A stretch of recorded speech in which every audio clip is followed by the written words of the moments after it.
రైతులకు సంబంధించిన కుటుంబాలని మీరు విజిట్ చేసినప్పుడు అక్కడ ఉన్న సమస్యలు అంటే మీకు ప్రధానంగా ఒక కౌలు రైతుకు సంబంధించి ఎట్లాంటి మేజర్ ఇష్యూస్ అంటే ఈ ఇష్యూ వల్ల వాళ్ళకు కనెక్టివిటీ లేదు, ఎట్లాంటి చేంజెస్ అవసరం అనిపించింది మీకు? వాళ్ళకి ముందు పంట రుణాలు ఇవ్వాలండి. ఇప్పుడు జమలయ్య గారు చెప్పినట్టు, కొండలు చెప్పినట్టు పంట రుణాలు వాళ్ళకి అందట్లేదు. బయట 4 రూపాయల వడ్డీకి రుణాలు తెచ్చుకుంటున్నారు. అధిక కౌలు పే చేస్తున్నారు.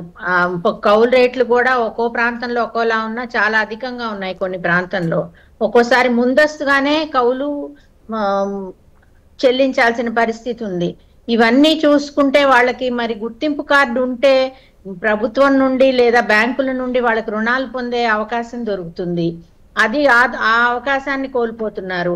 ఆ తర్వాత ఈ పంట ఇందాక చెప్పారు, ఈ క్రాప్ బుకింగ్ కూడా వ్యవసాయ అధికారులు ఎవరు కూడా ఫీల్డ్ లోకి వెళ్ళి చేయటం లేదు. దాని వల్ల ఏమవుతుందంటే ఈ కౌలు రైతులందరూ కూడా దానికి నోచుకోవటం లేదు. వాళ్ళు ఈ పంటలో వాళ్ళు సాగు చేస్తున్న విషయం బుక్ అవ్వట్లేదు.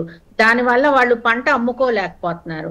సో ఇన్ని సమస్యలు పెట్టుకుని ఏ రైతైనా పొరపాటున ఆత్మహత్య చేసుకుంటే చివరికి వాళ్ళకి నష్టపరిహారం కూడా వాళ్ళు కౌలు రైతు కింద అసలు రైతు కిందే గుర్తింపు అవ్వట్లేదు. వాళ్ళు గుర్తింపు లేక వాళ్ళకి నష్టపరిహారానికి కూడా దూరం అవుతున్నారు.